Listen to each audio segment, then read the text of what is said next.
युद्ध ही युद्ध है हर तरफ, युद्ध ही युद्ध है हर तरफ, ठीक है। बनना होगा हर किसी को योद्धा। कहीं बाहर का युद्ध है तो कहीं भीतर का, कोई दूसरों से लड़ रहा है तो कोई खुद से। पर देखा जाए तो लड़ाई सिर्फ विचारों की है, फिर चाहे वो बाह्य द्वंद्व हो या अंतर्द्वंद। ऐसे ही विचारों के ठीक धनी है, महात्मा गांधी जी की आज करो पुण्यतिथि करो। है। और हमेशा हमने यही देखा है कि विचारों की लड़ाई कभी भी व्यक्ति के शरीर को समाप्त करके समाप्त की ही नहीं जा सकती है। ऐसे बहुत सारे उदाहरण हैं। उन्हीं में से एक आज महात्मा गांधी जी की पुण्यतिथि पे हार्दिक श्रद्धांजलि अर्पित करते हुए मैं स्मिता श्रीवास्तव आप सभी का बहुत बहुत स्वागत करती हूँ। आज के कार्यक्रम मैं भी कलमकार में एक से एक कलम के धनी अभी तक आपसे मिल चुके हैं, आप उनसे रूबरू हो चुके हैं। और उनमें से एक ऐसे कलम से आज हम बात करने जा रहे हैं जिनकी रोशनाई की मैं क्या बात करूं। वो इतनी सशक्त है, इतनी तेज है और आशु कवि के नाम से यूं ही नहीं जाने जाते हैं, क्या और भी योग्यताएं हैं। बहुत सारी बातें ऐसी होती हैं कि हम रोजमर्रा में जिनसे बात करते हैं उनके बारे में भी नहीं जान पाते हैं। तो आज हम उनके विषय में बहुत सी ऐसी भी बातें जानेंगे।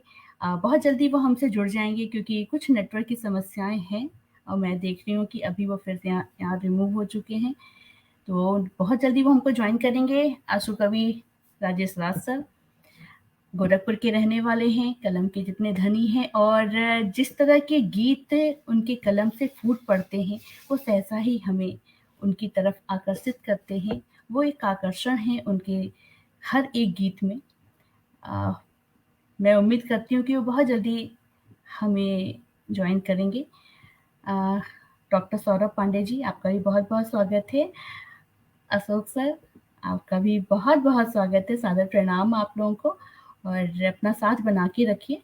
और मैं एक बार देख लेती हूँ कि क्या कोई समस्या हो गई क्योंकि आज वो कहीं ऐसी जगह पे थे जहाँ पे थोड़ी-सी नेटवर्क की समस्या थी और मैं देख पा रही हूँ कि अभी आज वो समस्याएँ बनी हुई हैं। अ, सर अगर आप हमें सुन रहे हैं तो बहुत जल्दी आप फिर से जुड़ने का प्रयास कीजिए और यदि कोई आप लोगों में से उनको फ़ोन करके कह सकता है नहीं आगे 1 मिनट कोई ज़रूरत नहीं है।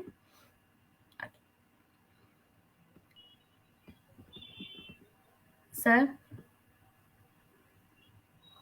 बहुत-बहुत स्वागत है आपका, सादर प्रणाम और आज नेटवर्क आपके साथ कुछ आँख मिचौली खेल रहा है बहुत लेकिन बहुत उसको हम लोग धन्यवाद। दरकिनार करते हैं। जी सर।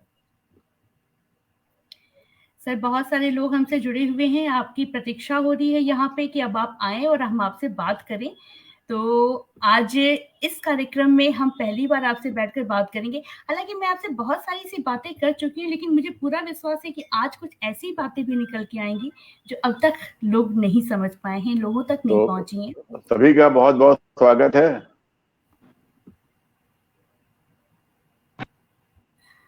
तो सर हम लोग शुरू से शुरू करते हैं फिर, शुरुआत से, आपके बचपन से चलते हैं और मैं ये भी जानना चाहूँगी कि सबसे पहले हाँ, कलम कब आया आ हाथ रहा है, में इधर तक और नहीं आ रहा है। हेलो। बिल्कुल, बिल्कुल अब सब सही है। अब आप बैठ जाइए एक जगह। सभी का बहुत-बहुत स्वागत है। सन्नो जी हैं, हेलो। सुलेखा जी हैं, सौरभ पांडे जी हैं, मीलू वर्मा जी हैं। सभी लोग आपका स्वागत भी कर रहे हैं, आपको प्रणाम भी बोल रहे हैं। कीर्तन त्रिपाठी जी हैं। सभी का स्वागत है सर।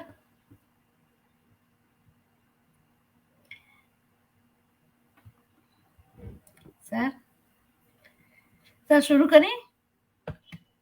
मेरी आवाज़ आ रही है आपको? मुझे लग रहा है कुछ समस्या है, उनको मेरी हैं? आवाज़ नहीं आप आपको मेरी हाँ, आवाज़ आ आवाज। रही है? ये आप अपना ब्लूटूथ वाला आवाज थोड़ी ईयरफ़ोन धीमी हटा आ रही लीजिए। है। तो वॉल्यूम बढ़ा लीजिए आप अपनी तरफ से, यहाँ सब सही है। हेलो। जी सर। हाँ। हेलो। जी सर, आपकी आवाज़ आ रही है। आप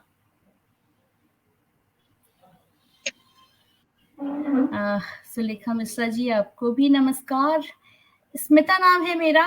समता हो सकता है मिस टाइपिंग हो गई है। और सन्नो जी हैं। सर मेरी आवाज़ आ रही है आपको? हम लोग शुरू करें बातचीत?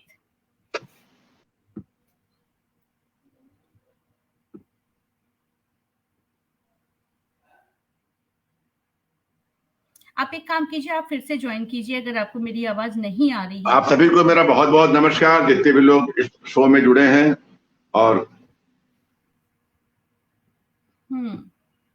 जी। जज्बात के भवसागर पेज पे। और बहुत दिन बाद आप सभी से एक बार स्मिता के जरिए मिलना हो रहा है। बहुत बड़ी बड़ी विभूतियां इस मंच पे आ चुकी हैं। आज मेरे इस छोटे से कलमकार का भी नंबर आया है, तो मैं माँ शारदे को नमन करता हूँ, प्रणाम करता हूँ कि ये अवसर मिला है आप सभी से मिलने का, जुड़ने का। सर पुनः आपका बहुत बहुत स्वागत है, सादर प्रणाम है। और हम लोग शुरू से शुरुआत करेंगे, वहां से शुरू करेंगे जब पहली बार हाथ में कलम आया और कलम ने अपना वो कमाल दिखा दिया जिसकी वजह से आज हम लोग बैठ करके यहाँ पे बात कर रहे हैं। तो वो दौर कब और कहाँ से शुरू हुआ? सर मेरी आवाज आ रही है, आप सुन पाए? नहीं, आवाज तो नहीं आ रही। अब ऐसी जब समस्याएं आती है ना, तो मेरे अब आई। जैसे लोग भी घबरा जाते हैं कि अब मैं क्या करूं। नहीं मेरे नहीं, अब जैसे ठीक है। मैं लोग, तो ये मतलब है कि हम जैसे लोग बहुत जल्दी या बहुत ज्यादा में भी जल्दी नहीं घबराते हैं। तो हाँ, तो अगर अगर स्मिता घबरा जाए तो इसका मतलब कोई गंभीर बात है। गंभीर बात है नेटवर्क की, और आप सामने हो तो ऐसे ही आधी ज्यादा घबराहट रहती है। उसमें भी अगर मैं हिम्मत कर रही हूँ ना, तो बहुत बड़ी बात ना है। ना, कोई नहीं, कोई ऐसी कोई बात नहीं। तो सर, ओहो, एनर्जी ड्रिंक के साथ आज आप हमारे सामने हैं, तो पूरी एनर्जी आप अपनी ले लीजिए और उस एनर्जी के साथ हमें अपने शुरुआती दौर से जोड़ने का एक पता है कि जब पहली बार हाथ में कलम आया तो उसने कहाँ से कमाल रचना शुरू किया, उसकी रोशनाई ने वो रचना कैसे रची जिससे आप आज आंसू कवि और रचनाकार के तौर पे जाने जाते हैं। देखिए श्वेता, मेरी जो कविता का जन्म है ना, वो मेरे स्वाभिमान से हुआ है। क्योंकि आवाज तो जन्मजात है, आवाज तो माँ की दी हुई है, पिता की दी हुई है। और सुनता सुनाता रहता था। मेरे पिताजी को भी, वो खुद कवि नहीं थे मेरे पिताजी, श्री जगदीश्वर श्रीवास्तव जी, लेकिन उनको शायरी का बहुत शौक था। तो उनके पास बहुत सारी डायरियां, और उस जमाने में ये सारे टीवी और मोबाइल सारे थे नहीं, तो अखबार में कविताएं काट काट के वो उसको पेस्ट करते थे अपने कलेक्शन में। और फिर उस समय पता नहीं आप पैदा हुई थी कि नहीं हुई थी, उस समय दूरदर्शन केवल था दे दे के। और उसमें 15 दिन में मुशायरा आता था, 15वें दिन, और 15वें दिन कवि सम्मेलन आता था रात में 2 घंटे का। तो उस दिन हम और पिताजी दोपहर में सोया करते थे स्पेशल 2 घंटे के लिए, कि आज रात में जग के जो है वो कवि सम्मेलन सुनना है और मुशायरा सुनना है। तो संस्कार तो यहीं से शुरू हुए कविता सुनने के, और पिताजी सुनाया करते थे नजीर बनारसी का और जो है तमाम अच्छे शायरों की रचनाएं। बाद में जब मैं स्कूल जाने लगा, और खासतौर से स्कूल क्या, हाई स्कूल इंटर में, तब ये होता ना कि जो अच्छे टीचर होते हैं अनुभवी, वो ताड़ जाते हैं कि कौन सा लड़का जो है वो स्टेज पे खड़ा करने लायक है। तो तुमको सुनाओगे? तो हाँ सुनाऊंगा। तो 1-2 बार तो जैसे सारे बच्चे करते हैं कि जो कभी सामने मिला, जो कभी अच्छा लगा उसकी लेके पढ़ दी, कौन सा उसमें अपना पराया का भाव तो होता नहीं है। बाद में धीरे धीरे ये होगा कि नहीं, पढ़ता मैं हूं और तारीफ होती है कभी दूसरे की, तो अपना होना चाहिए। तो फिर धीरे धीरे मैं लिखने तो लगा, लेकिन मैं उसको कविता नहीं समझता था। 15 अगस्त आया, 26 जनवरी आई, कोई फंक्शन आया स्कूल का, लिखा, पढ़ा, वो पन्ना कहाँ गया पता नहीं, इसलिए कि वो तो एक खास उद्देश्य से लिखता था, और उद्देश्य के बाद वो कविता खत्म। फिर जब मैं बीए में आया, आपने तो बचपन की बात पूछी थी, लेकिन मैं बड़ा भी हो रहा हूँ धीरे धीरे। जब मैं बीए में आया तो बीए में मेरे स्कूल में कवि सम्मेलन हुआ एक। तो कवि सम्मेलन में कवियों ने खूब वाहवाही लूटी, माला पहनाया गया, उनके खातिर हुई।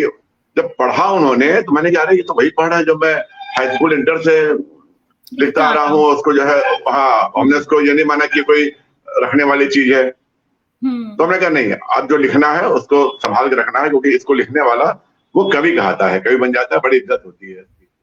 और उससे ज्यादा पढ़े लिखे लोग भी जो है सामने बैठ के उसको सुनते हैं, और वो अपने ठाठ से सम्मान पाता है। तो इस तरह से शुरुआत में कि मैं दूसरे की नहीं पढ़ूंगा, अपनी पढ़ूंगा, और फिर जब अपनी पढ़ूंगा तो उसको रखूंगा। इसी तरह से कविता शुरू हुई। वाह! क्या बात है। अच्छा, आपने एक ज़िक्र किया कि उस समय कवियों के सम्मान को देखते हुए आप इससे जुड़े कि हाँ, इससे तो बड़ा सम्मान मिलता है। तो उस सम्मान के श्रृंखला में अगर हम शुरुआती दौर से देखें, तो आपने पहली बार शिरकत कब करना शुरू किया मंचों पे? मंच पे अपने बीए में जब पढ़ता था भाटपा रानी देवरिया में। अच्छा, तो नहीं, वो नहीं, जो कॉलेज के हाँ कार्यक्रम हो गए ना, कॉलेज के कार्यक्रम से फिर मंचों पे जब कवि सम्मेलन उसी दौर से शुरू हो गया था। नहीं, हाँ, मुझे ये सौभाग्य था कि भाटपा रानी में एक मदन मोहन मालवीय डिग्री कॉलेज है और जिसके संस्थापक पंडित केशव मोहन मिश्र जी, वो हुँ, मदन मोहन मालवीय जी के शिष्य थे और उस समय के गोल्ड मेडलिस्ट थे। और अच्छा। उनको उसी समय ऑफर मिला था कि बीएचयू में तुम जो है, क्योंकि उस जमाने में, आज जब मेरा जन्म भी नहीं हुआ होगा, तो उस जमाने में उतने मेधावी बच्चे होते नहीं थे, तो उनको ऑफर मिला। लेकिन उन्होंने कहा नहीं, बनारस में बीएचयू में संभालने वाले बहुत लोग हैं, मैं देवरिया भाटपा रानी में जाके, और उसमें पूरा जंगल था, जंगल में उन्होंने कई विद्यालय महाविद्यालय खोले जिसको कि लोग मिनी बीएचयू कहते थे। और मेरा सौभाग्य था कि मेरे पिताजी जो शिक्षा विभाग में अधिकारी थे, वो वहां पे नॉर्मल स्कूल के प्रिंसिपल थे। तो भाटपा रानी में मेरे अंदर कविता के और कला के संस्कार बहुत ही अच्छे पड़े। मेरे जीवन का स्वर्ण काल अगर मैं कहूँ तो वो बीए का समय था। वहां पे हर महीने एक कार्यक्रम होता था, सांस्कृतिक कार्यक्रम, बड़ा कार्यक्रम। अगर कोई राजनेता उसका चीफ गेस्ट होता था तो वो राज्यपाल उपराष्ट्रपति जैसा होता था, उससे नीचे का ये मंत्री विधायक नहीं। और अगर साहित्यकार होता था तो महादेव वर्मा जी, रामकुमार वर्मा जी, इस चक्कर के जो लोग थे, ये उसके मंच की शोभा बढ़ाते थे। और थोड़ा सा मेरा शौक ड्राइंग कला का भी है, तो मेरे घर चिट्ठी आती थी स्कूल से मेरे पिताजी के नाम कि स्कूल में कार्यक्रम होने वाला है और इनको जो है 1 हफ्ते के लिए विद्यालय में ही रहना होगा, आप इनको भेज दीजिए। तो फिर मैं बाद में, तो जब मैं अधिकारी बना तो मैं सरकार के बुलावे पर जो है जाता था इंस्पेक्शन में और दौरे पे, लेकिन शुरुआत में ही नींव पड़ गई थी, जो कहते हैं ना कि ऊँट के पाँव पालने में। पालने में दिखते हैं। तो बिल्कुल। मैं तो मैं मैं 1 हफ्ते के लिए ठाठ से विद्यालय का होता था गेस्ट, जो मेरे मुंह से निकल जाए कि ये वाला कलर चाहिए, ये चार्ट चाहिए, ये ब्रश चाहिए, वो जो है तुरंत सैंक्शन होके वो गोरखपुर से बाजार, तब देवरिया में बाजार नहीं था भाटपा रानी में, तो गोरखपुर से सामान खरीद के जो है आज जहां मैं बसा हुआ हूँ, वहां मैं किसी समय जब पढ़ता था बीए में, तो आर्ट वगैरह के सामान लेने आया करता था कि जब वो कोई ड्राइंग वाइंग बनानी हो तो उसका सामान सारा यहाँ से ले आता था। और दसियों दसियों साल तक मेरे बनाई हुई पेंटिंग्स वगैरह जो है वो उस विद्यालय में लगी रही। और प्रसंगवश मैं बता दूं, हालांकि कोई ऐसा वो नहीं है, कि बच्चों को उत्साहित करने के लिए उसमें हर सब्जेक्ट के लिए टॉपर के लिए गोल्ड मेडल था, हाईएस्ट नंबर वालों के लिए। अच्छा। तो बीए में मैंने 3 सब्जेक्ट के भी 3 मेडल लिए थे और फैकल्टी संकाय का भी 1 मेडल लिया था, तो मैं 4 स्वर्ण पदक लेके वहां से विदा हुआ था। तो इसलिए वो मैं प्रणाम करता हूँ उस विद्यालय की धरती को, वहां के गुरुओं को। और मैं जो कुछ भी हूँ उसमें बहुत सारा संस्कार मदन मोहन मालवीय डिग्री कॉलेज का है। क्या बात है। और देखिए, आपकी बातों से ही मृत्युंजय कुमार श्रीवास्तव जी अपने आप को जोड़ पा रहे हैं और कह रहे हैं कि भाटपा रानी में मेरी चित्रकला प्रतियोगिता हुई थी और मैं प्रथम आया था। भाटपा रानी की यादें ताजा हो गई। क्या बात है, देखिए कैसे लोग जुड़ते हैं कहाँ कहाँ से। बिल्कुल। और और कितना उनको भी अपने पुराने दिन पूरे याद आ गए होंगे। सुलेखा मिश्रा जी हमसे जुड़ी हुई हैं, कह रही हैं कि क्या बात है, वाह क्या कहने। और बहुत सारे कमेंट्स हैं, मैं सबका नाम एक-एक बार लेते चल रही हूँ, फिर हम आपकी किसी रचना को ज़रूर सुनेंगे। बीच-बीच में आके सुलेखा कुछ मिश्रा जी, सुलेखा मिश्रा जी बहुत ही प्रशंसक है मेरी। और प्रेम बिहारी मिश्रा जी बहुत बड़े कवि हैं, जो दिल्ली पोएट्री सर्किल के संस्थापक हैं, उनकी धर्म पत्नी है। और इसके अलावा इनकी नृत्य कला वगैरह में भी ये अक्सर दिल्ली वाले इनसे नाराज रहते हैं, इसलिए कि कोई भी डांसिंग प्रोग्राम होता है पहला इनाम ले जाती हैं हर बार, तो बड़ी मायूसी रहती है बाकी कलाकारों में। बिल्कुल। और एक बहुत ही प्यारा सा कमेंट है कि होनहार वीरवान के होठ चीखने पात। ये डॉक्टर अशोक मैत्री जी आपको कह रहे हैं और निश्चित प्रणाम रूप से प्रणाम दादा, प्रणाम, उनके बहुत बहुत प्रणाम आशीर्वाद आपको। आपको। और कह रहे हैं मृत्युंजय जी की बहुत ही खुशी हुई आपसे मिलकर, एक महान चित्रकार, महान लेखक और साहित्यकार। हार्दिक बधाई और शुभकामनाएं आपको सर। और सुलेखा आपकी मिश्रा जी आपकी शुभकामनाएं हैं, बातें सुन के महान तो हंस नहीं हूँ। रही हैं। हाँ। नहीं, नहीं, एकदम है। और प्रत्येक व्यक्ति अपने कार्यों से ही महान होता है। और प्रतिभा गुप्ता जी हैं हमारे साथ में, साथ हैं कीर्तन त्रिपाठी जी, केरी सिंह जी, संजना श्रीवास्तव जी हैं, मीलू वर्मा जी आपको सुन रही हैं, डॉक्टर सौरभ पांडे वाह जी, वाह। धराधाम प्रमुख हैं, मोहम्मद मोइनुद्दीन लवी, बहुत ही प्यारा सा ये लड़का। अ, मैं मीलू को धन्यवाद दूंगा, इसलिए कि मैंने आज सवेरे कहा था देखो कल तुम्हारा प्रोग्राम हम नहीं सुन पाए थे, तो बदला मत लेना, तुम सुनने आ जाना। तो मीनू, अब आप तो कहीं नहीं जाएंगे, अगले 1 घंटे के लिए आप यहीं बैठेंगे। हम लोग बहुत अच्छी बातें करने वाले हैं, बहुत उपयोगी भी बातें करेंगे। तो सभी का बहुत बहुत स्वागत है पुनः। राकेश श्रीवास्तव जी, शशि भूषण संज्ञा जी, सभी लोग, मैं उम्मीद करती हूँ कि अंत तक आप सभी का साथ रहेगा। और एक नाम है बुद्धिनाथ मिश्रा जी। अरे बहुत बहुत ज्यादा प्रणाम आपको, बहुत बड़े देहरादून से हमारे अग्रज हैं और बहुत कुछ सीखा है, कई मंचों पर हम उनके साथ रहने का मुझको सौभाग्य मिला है। प्रणाम प्रणाम करता आप हूँ दादा। सभी को।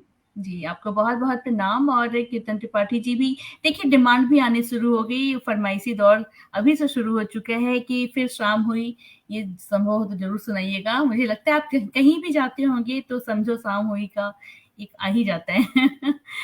तो हाँ, मैं बिल्कुल चाहूंगी कि अब कोई एक रचना आप सुनाइए, फिर हम लोग बातों का दौर आगे रखते हैं। ये रचना जिसका फरमाइश हुई है, मैं सुनाना मुझको है, ये फरमाइश हो गई तो इसी से शुरू करता हूँ आज, क्योंकि ये शाम ही है जो हमको जोड़े शाम है, हुए है लोगों से। और बिल्कुल। ये गीत नीरज जी को बहुत पसंद था, और 1978 में मेरा पहला संग्रह छपा था, तब याद तुम्हारी आती है। उसकी भूमिका में नीरज जी ने, तब मैंने इसका महत्व नहीं समझा था, तब नीरज जी ने लिखा था कि अगर ये केवल 5-7 गीत भी ऐसे लिख लें तो उनके लिए फिर पर्याप्त है। तो हमने मन में कहा कि 7 गीत लिख के कौन कवि बनता है और क्या होता है, लेकिन अब जब थोड़ा समझदार हुआ समझा कि नहीं, ये उनका ऐसा आशीर्वाद था जो आज भी उनके न रहने पे फल रहा है। तो मित्रों, मैं ये गीत मेरा सुनाता हूँ आपको। पूरा गीत तो नहीं सुनाऊंगा, इसलिए बहुत वो गीत ही पूरे तिहाई कार्यक्रम के बराबर का हो जाएगा, लेकिन मैं कुछ अंश सुनाता हूँ। जी। गायों के पग धूल उड़ाए, समझो शाम हुई, पंछी लौट नीड़ में आए, समझो शाम हुई। दिन भर चलता सूरज जब छुप जाए नदी किनारे, दूर कहीं से अंधियारा चुपके से पंख पसारे, मछुए अपने जाल उठाए, समझो शाम हुई। मछुए अपने जाल उठाए, समझो शाम हुई, पंछी लौट नीड़ में आए, समझो शाम हुई। कंधे पर हल रखकर घर की ओर चला हरवाहा, किसी भेड़ को बुला रहा है, चिंतित हो चरवाहा। वो जब डर लगे भटक ना जाए, समझो शाम हुई, पंछी लौट नीड़ में आए, समझो शाम हुई। ये गीत जब लिखा था तब महिलाएं इतना जॉब में नहीं थी, तो और वर्क फ्रॉम होम नहीं होता था, ओवर टाइम नहीं होता था। घर की ओर चले होंगे अब थके हुए बेचारे, दूर कहीं पर दृष्टि जमाए, गृहिणी पंथ निहारे। तो जब आते साजन दिख जाए, समझो शाम हुई। जब आते साजन दिख जाए, समझो शाम हुई, पंछी लौट नीड़ में आए, समझो शाम हुई। दौड़ पड़े बच्चे चिल्लाकर, मेरे पापा आए, लिपट पांव से अगले ही पल पूछ पड़े क्या लाए।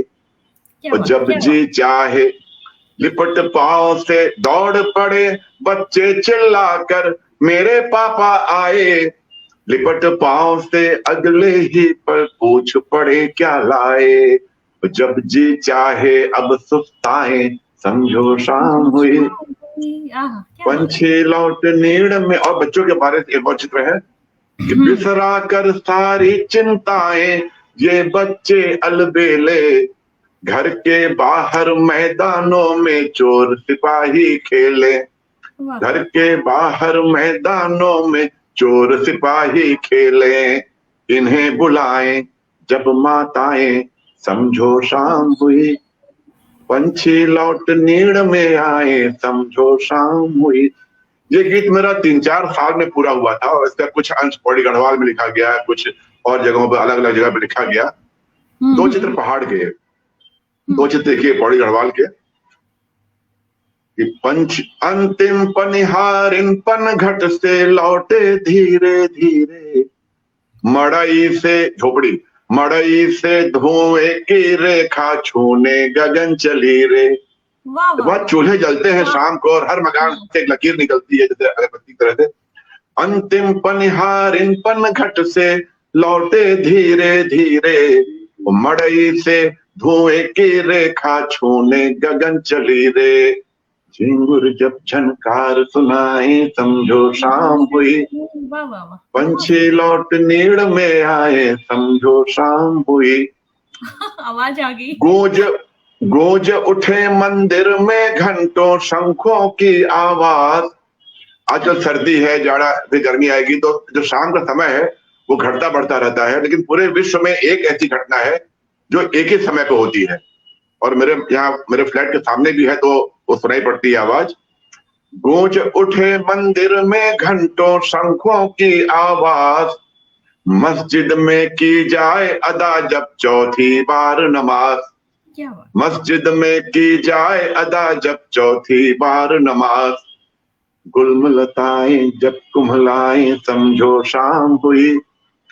पंछी लौट नीड़ में आए। और अब जीवन की शाम प्रकृति के बाद कुछ बंद में आपको फिर सुनाऊंगा, अभी छोड़ा हूँ। पसंदीदा पंक्तियां हैं जी, बहुत। हाँ, कि पापा कहने वालों को मिल जाए कहने वाला, घर आंगन को ज्योतित कर दे वंश चलाने वाला।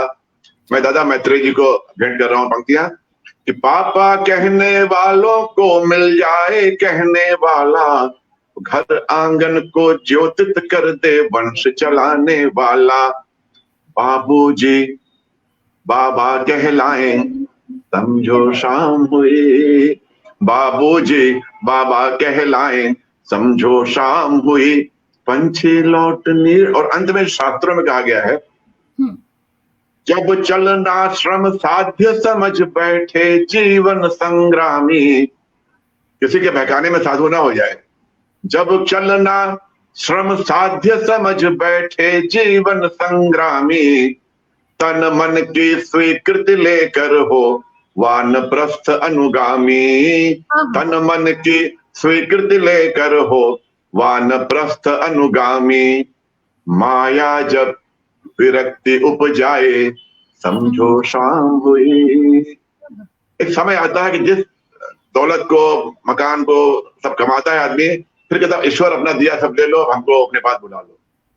जब चलना श्रम साध्य समझ बैठे जीवन संग्रामी, तन मन की स्वीकृति लेकर हो वानप्रस्थ अनुगामी।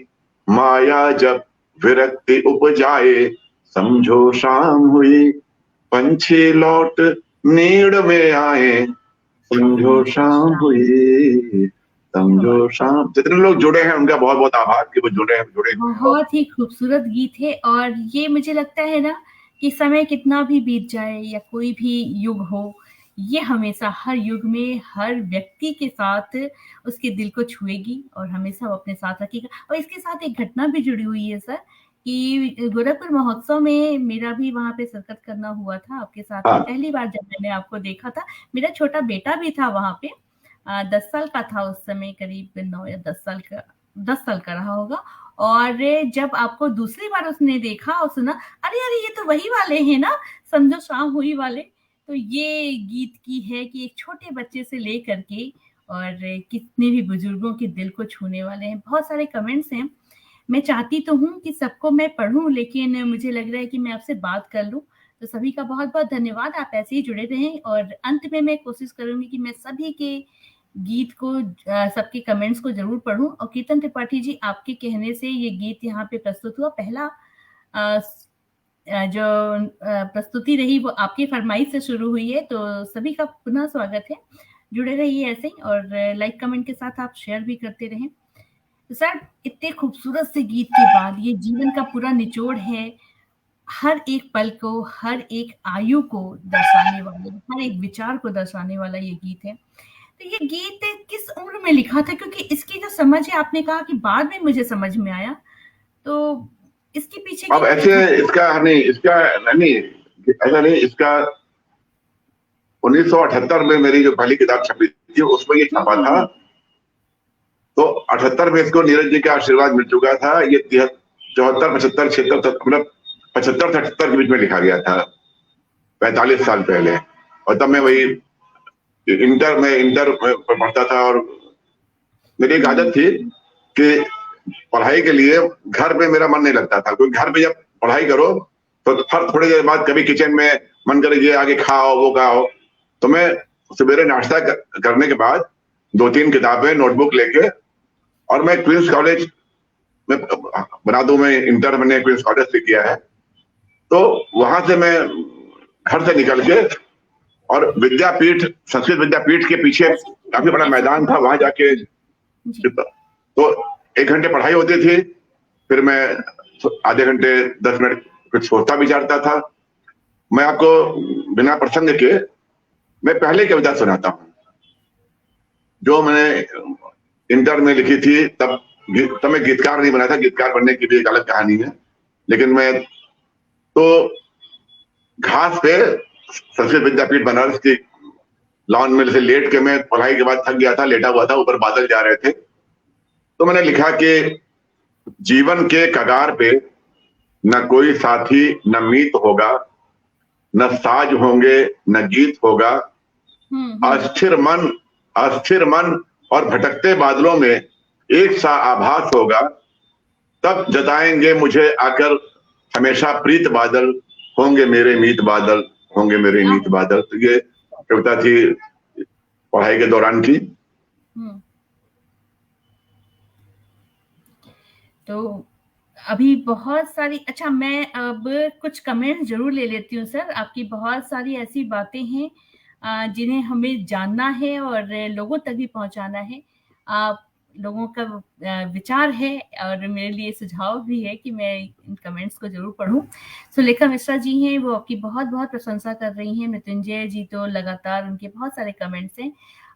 बुद्धिनाथ मिश्रा जी हमसे जुड़े हुए हैं। माया जब विरक्ति उपजाए, आपकी पंक्ति को कोट कर रहे हैं। और प्रेम बिहारी मिश्रा जी भी हैं, दोनों लोगों के कमेंट हैं सेम। रामायण धर द्विवेदी जी हमसे जुड़े हुए हैं, सादर प्रणाम कह रहे हैं आपको। संदो जी लगातार बहुत बहुत कमेंट, बहुत सारे शुभकामनाएं, आभार। त्रिपाठी जी का एक कमेंट है, मैं जरूर रखूंगी। जसपाल सिंह जी हमसे जुड़े हुए हैं, सादर प्रणाम आपको भी सर। और एक मिनट, सुलेखा मिश्रा जी भी कह रही हैं कि कमेंट पढ़ना चाहिए। जी हाँ, बिल्कुल, मेरी कोशिश है कि मैं सभी पढ़ लूं। असल में जब बहुत सारे हो जाते हैं एक साथ ना, तो मुझे लगता है कि मैं आराम से धीरे धीरे करके पढ़ती हूँ, लेकिन हाँ मैं पढ़ती हूँ।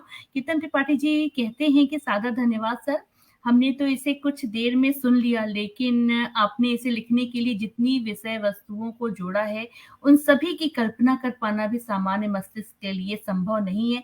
शाम की हर बारीकी को आपने एक जगह लाकर साहित्य संगम की एक सदाबहार रचना साहित्य जगत को दी है। हर किसी के लिए कुछ ना कुछ जरूर है।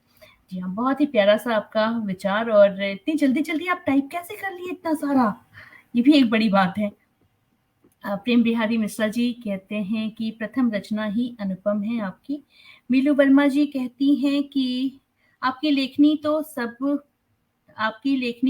सब बहुत ही सुंदर होती है, पर यह लाइन हमारे बहुत ही प्रिय है कि केवल नजर नहीं आने को जाना थोड़ी कहते हैं। सही बात है। इस को पूरा कर दीजिए आप, मैं चाहूंगी।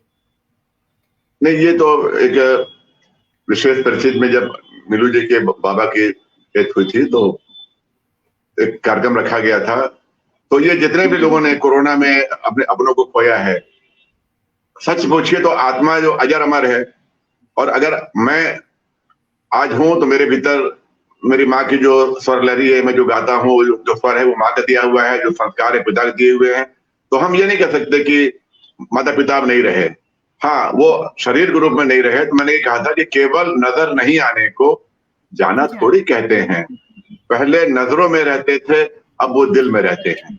तो जितने भी लोग हैं जिन्होंने अपनों को खोया है वो दुखी ना हो, क्योंकि अगर आपके दिल में आप उनको महसूस कर सकते हैं तो उनका होना भी होना था। अगर आपके दिल में आज वो किसी वजह से नहीं है तो फिर वो थे या नहीं थे एक ही बात थी। तो इसलिए हमेशा अपने जो नहीं है उनको महसूस करिए अपने भीतर। वो फिर बहुत भावुक हो गई होंगी मीलू वर्मा जी, मुझे मालूम है, और ये पंक्तियां उनके दिल के बहुत करीब हैं। कल भी उन्होंने मुझे ये बात बताई थी। शुक्रिया कह रही हैं आपको। सर बहुत सारी बातें हैं। अब आशीष, आपने बहुत माँ आशीष। की जिक्र किया, जब माँ का जिक्र आ गया तो आपकी माँ के साथ जो आपके संबंध थे ना, वो मुझे मालूम है कई बार ऐसी बातें हुई हैं कि उन संबंधों को मैंने महसूस किया है, और आपकी एक रचना जो माँ को समर्पित है, उसकी कुछ कुछ पंक्तियां हमारे सामने आप यहाँ पे जरूर रखिए।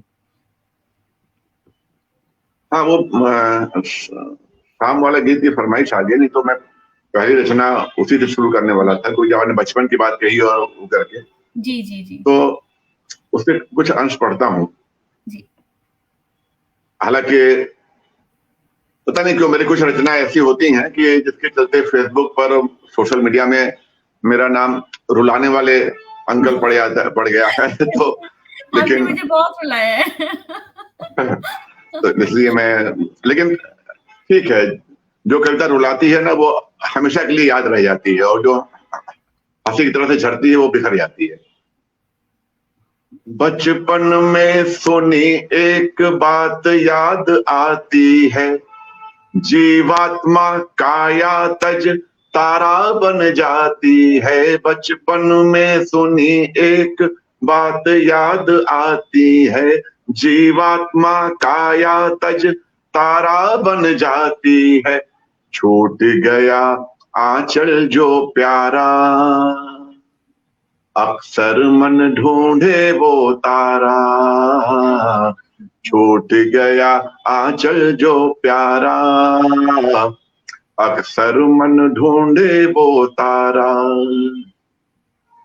रोज सुबह सिर सहला कर मुझे जगाती थी, रोज सुबह सिर सहला कर मुझे जगाती थी। राजकुंवर के जैसा फिर मुझे सजाती थी। एक दिन भैया साइकिल होती थी तो मम्मी मेरी मुझको तैयार व्यार करके राजा बेटा बना के काजल का टीका लगा के और साइकिल पे बैठा देती थी कि अब तुम जरा छत पे चक्कर लगाओ, तब तक हम कुछ काम कर लें। और ये बातें आपको याद रोज है? रोज सुबह सिर सहला कर मुझे जगाती थी, राजकुंवर के जैसा फिर मुझे सजाती थी। जो भी हो उसी ने संवारा, अक्सर मन ढूंढे वो तारा। क्या कहें? जो भी हो उसी ने संवारा। आजकल तो बच्चे मैगी मांगते हैं, मैगी दे देते हैं, जो बच्चे मांगते हैं उनको दे देते हैं। लेकिन हम लोग के टाइम में जो अच्छा खाना होता था वही खाना होता था, और उसके लिए माता पिता मेहनत करते थे, बच्चे को कहते खिलाएं। आ गैया आ चिड़िया कहकर बहलाती थी, आ गैया आ चिड़िया कहकर बहलाती थी। एक कौर खाने को 100 तरह मनाती थी। आ गैया आ चिड़िया कहकर बहलाती थी, एक कौर खाने को 100 तरह मनाती थी। वक्त नहीं लौटता दोबारा, अक्सर मन ढूंढे वो तारा। और अंतिम पढ़ा इसका बीच के कुछ छोड़ता हूँ। बचपन में जो बातें लगती बेमानी, अरे बच्चे थोड़ी क्यों परेशान होती हो। बचपन में जो बातें लगती बेमानी, आज याद कर बरसे नैनों से पानी। आज याद कर बरसे आंखों से पानी। व्यर्थ लगे वैभव ये सारा, अक्सर मन ढूंढे वो तारा। अक्सर मन, अंजू जी बहुत बहुत स्वागत है। अक्सर मन ढूंढे वो तारा। इस गीत के बाद, इस रचना के बाद एक लंबा सा पॉज आ जाना स्वाभाविक सी बात है। और चलिए कुछ कमेंट्स लेते हैं। मैं क्या कहूँ, बहुत हिम्मत करनी पड़ती। मैंने कहा कि इसके बाद तुरंत कुछ बोल पाना संभव नहीं हो पाता। मीनू वर्मा जी लगातार बनी हुई है हमारे साथ में। प्रेम बिहारी मिश्रा जी हमसे जुड़े हैं। डीएन झा जी कहते हैं कि बहुत अच्छी प्रस्तुति आदरणीय। सुलेखा मिश्रा जी बहुत बहुत आभार आपका। हैं। मृत्युंजय जी जुड़े हुए हैं और हैं साथ में। रामायणधर द्विवेदी जी वाह वाह कह रहे हैं और बहुत ही बहुत अच्छे बेहतरीन। गीतकार है रामायण, रामायण को बहुत आशीर्वाद मेरा, बहुत अच्छे गीतकार है इस पीढ़ी के, नई पीढ़ी के। मेरी इच्छा है कि मैं उनसे बात करूं, तो रामायणधर द्विवेदी जी कभी फुर्सत मिले तो हमसे बात कीजिए, आपसे साथ बैठेंगे, खूब सारी सी बातें करेंगे। सुलेखा मिश्रा जी बहुत बहुत धन्यवाद, आपके बहुत सारे बहुत प्यारे प्यारे से कमेंट्स हैं। और एक होता है ना जो एकदम कुछ लिखने में ही पता चल जाता है दिल में कितनी खुशी, वो मुस्कुरा रही होंगी या फिर थोड़ा सा भावुक भी हो रही होंगी। अंजू शर्मा जी जुड़ी हुई हैं, सादर प्रणाम आपको। एक मिनट, वो कहती हैं कितना महंगा सामान ले ले, माँ से ज्यादा महंगा कुछ नहीं। सुलेखा मिश्रा जी ये कह रही हैं। निश्चित ही, निश्चित निश्चित माँ की जगह तो कोई नहीं ले सकता, लेकिन ठीक है, वक्त है और यही यही श्रृंखला है, यही वो चक्र है जिससे सभी को होकर के गुजरना होता है, आज नहीं तो कल। और जब होता है सबकी भावनाएं एक जैसी होती हैं, कुछ भावनाएं में कभी कोई अंतर नहीं होता है। तो आगे बढ़ते हैं। और आपकी बहुत सारी रचनाएं मुझे यूं ही याद रहती हैं। मैंने बहुत रिसर्च किया आपके ऊपर भाई, ऐसे थोड़ी। ये जो लोग भी इस कार्यक्रम से जुड़े हुए हैं वो जानते हैं कि कार्यक्रम तो एक हफ्ते बाद आता है, लेकिन जैसे किसी कलाकार का नाम तय होता है कि इनको बुलाना है, फिर स्मिता जो है वो, इनके पति जो है वो तो ऑफिशियल सीबीआई की नौकरी करते हैं भारत सरकार की, लेकिन ये जो है फिर सीबीआई की तरफ से पूरा उसको ढूंढ डालती है कि कहाँ कहाँ से क्या इसके बारे में है। और कभी कभी लगता है कि मेरे बारे में मुझसे ज्यादा स्मिता जानती है। एक अच्छी कला है और समर्पण है ये कार्य के प्रति। बहुत बहुत आशीष। बस ऐसी ही हूँ मैं। तो सर, बहुत सारी बातों में एक बात मैं ये भी जानना चाहूंगी कि इतने जब कवि सम्मेलन होते हैं, तो जब पहले के दौर में, आप बहुत वर्षों से आपका आना जाना हुआ है, तब और अब में क्या कोई अंतर आपको नजर आता है? ये बहुत ही अजीब सा सवाल है, क्योंकि नाम तो कवि सम्मेलन है, लेकिन अब केवल सम्मेलन रह गया है। और पहले कवि सम्मेलन होते थे, और वास्तव में अगर पहले की बात है, अगर कोई कवि मानक से हट के पढ़ता था या दूसरे से पढ़ना तो बहुत बड़ा गंभीर अपराध था उस समय, लेकिन अगर जरा से भी मर्यादा की क्षति हुई तो जो पीछे बुजुर्ग शायर बैठते थे वो आराम से उसको बुला के, बेटा अभी तुम नीचे उतरो, अभी सुनो, कुछ दिन सुनो, फिर बाद में पढ़ने आना। मतलब बहुत ही सलीके से उसको बता देते थे कि मंच पे आने की एक मर्यादा है। और अब ये कहते हुए लज्जा होती है कि मंच पे चीरहरण जैसा होता रहता है, और हमारे बहुत सारे वरिष्ठ कवि धृतराष्ट्र बन के पीछे बैठे रहे। मुझे बहुत क्षमा सहित कहना पड़ रहा है कि सारे अमर्यादित आचरण वो अनदेखा करते हैं, केवल इसलिए कि जो उनका लिफाफा है वो बना रहे। और इसलिए लोग कहते हैं कि, मैं और उदाहरण देता हूं इसको, इस तरह से बात आ गई है और बहुत गंभीर विषय है। फिल्म निर्माता फिल्म में हत्या, बलात्कार, लूट, जितने भी घृणास्पद या आइटम सॉन्ग सब डाल देता है। ये सब पब्लिक चाहती है, और पब्लिक के मन की सारी बातें फिल्म में होती हैं, और फिल्म एक हफ्ते 2 हफ्ते में हाल से उतर जाती है। और एक फिल्मकार हम आपके हैं कौन बनाता है, उसमें कोई न तो आइटम सॉन्ग है, न बलात्कार है, न हिंसा है, कुछ नहीं है, केवल जो छोटी मोटी रस्में होती हैं शादी की और वो दिखाता है। और 2 साल 2.5 साल तक वो फिल्म जो है वो सिनेमा हॉल के पर्दे से उतरी नहीं थी जब वो लगी थी। तो हम ये अपने स्वार्थवश या किसी वजह से हम ये झूठ बोलते हैं कि पब्लिक ऐसा चाहती है। कविता के श्रोता हो, फिल्म के दर्शक हो, उनके संस्कार मानवीय हैं, उनको जो मूल्य हैं, संस्कार हैं, संस्कृति है, उसकी मांग होती है। हम उनको दे नहीं पाते, इसलिए हम जो है उनके ऊपर थोपते हैं कि ये पब्लिक डिमांड है। इसीलिए अब देखिए कवि सम्मेलन जो रात 9 बजे से सवेरे 4 बजे तक, मुझे बहुत सारे कवि सम्मेलन याद हैं कि सवेरे हाथ जोड़ के कहना पड़ा था 5 बजे कि अब आप लोग भी घर जाइए, चाय वाय पीजिए, हम लोग को भी ट्रेन पकड़नी जाना है। और 2004 जब लोग बैठे रहते थे कि अभी और चलेगा। और अब ये 2020 की तरफ से 1 घंटे, 2 घंटे, 3 घंटे के कवि सम्मेलन हो गया, और उसमें केवल पारिश्रमिक अपना जस्टिफाई करके और काम खत्म हो जाता है। बिल्कुल, बात सही है। ये कष्ट देता है। एक्चुअली क्या है कि ये प्रश्न उठा ही यहीं से कि कुछ यूट्यूब पे अगर आप सर्च कर लीजिए कवि सम्मेलन, तो आपके सामने कुछ ऐसे वीडियो सामने आएँगे जिसको देख कर के मतलब जो सभ्यता को अपना सब कुछ मानते हैं, अपना गहना मानते हैं और उसी में जीना और अपने आप को प्रस्तुत भी करना चाहते हैं, वो कहीं न कहीं डर जाएँगे, उस मंच पे कदम रखते हुए भी कि ये कौन-सा माहौल है। जिस तरह से द्व्यर्थी बातें वहाँ पे चल रही होती हैं, वो कहीं न कहीं मन को बहुत पीड़ा देती है कि ये तो नहीं होना चाहिए था। तो वहाँ से ये बिल्कुल प्रश्न सही की बात है। उपज हुई और मुझे लगा कि इतना लंबा कार्यकाल है आपका, इतना लंबा आपके पास एक्सपीरियंस लेकिन मैं है, एक आपके बात पास कहूंगा जी। जरूर कि इस कोरोना काल में हुँ। जी। हेलो। जी, जी सर, अब आ रही है आवाज़, बताइए। हाँ, हाँ, मैं ये जरूर कहना चाहूंगा कि इस कोरोना काल में बहुत सारे एक ऐसी पीढ़ी कवियों की सामने आई है जिनके पास हुँ। मौलिक विशुद्ध कविता है। मैं अगर कुछ नाम लूं तो आकुल हैं, राघव शुक्ला हैं, इति शिवहरे हैं और भी नाम इसमें अचानक नहीं याद आ रहे हैं, लेकिन नए बच्चों हाँ, ने बहुत बहुत लंबा कविता, कह रहे हैं। अब लग रहा है कि फिर से कविता जो है वो उसका पुनर्जन्म हो रहा है। बस ये है कि जो मंचों का वर्चस्व है हुँ। और इसको जो है मैं कोरोना को धन्यवाद दूंगा कि जितने इस तरह के मंच को बर्बाद करने वाले रचनाकार थे वो, क्योंकि बिना पैसे के तो उनके मुंह से आवाज निकलती नहीं है, उनको तो पहले पैसा फिर आवाज, तो वो घर बैठे रहे और 2 साल में यूट्यूब ये लाइव प्रोग्राम के माध्यम से बहुत सारे कवियों को आपने भी नए लोगों इस वजह यहाँ पर यहाँ ले आए और ये बहुत आश्वस्त करने वाला है कि हमारे पास एक बहुत ही सशक्त पीढ़ी तैयार हो गई है। बिल्कुल।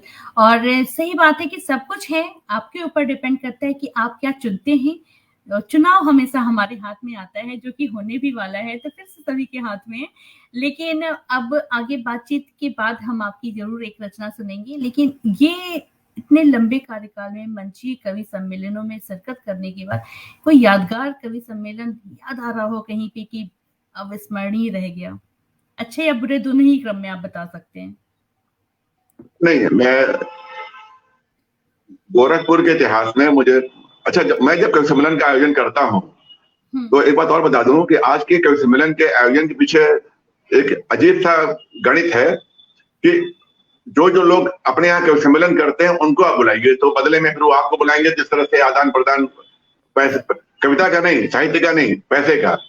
हमने उनको बुला के 50,000 दिया तो वो हमको बुला के, तो मेरे मंच पे जब मैं आयोजन करता हूँ तो मुझको रोजी रोटी के लिए या सम्मान से जीने के लिए भारत सरकार ने और तमाम मेरे पास उसके माँ की कृपा है और जब माँ को समर्पित है तो माँ अच्छी तरीके से सम्मान के साथ रखती है। तो मैंने कवि सम्मेलन जब भी कराया तो कविता के लिए कराया और 2008 में महात्मा गांधी कॉलेज जहाँ पे आप पढ़ी भी हो वहां का शताब्दी वर्ष था।